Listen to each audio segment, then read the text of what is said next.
Meaning of eutrophication. Eutrophication. Eutrophication.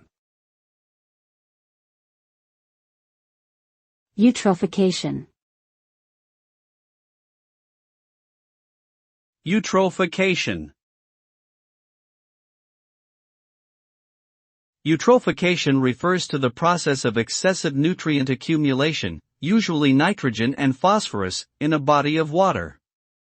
This can occur naturally over time, but it is often caused by human activities such as agriculture or industrial runoff.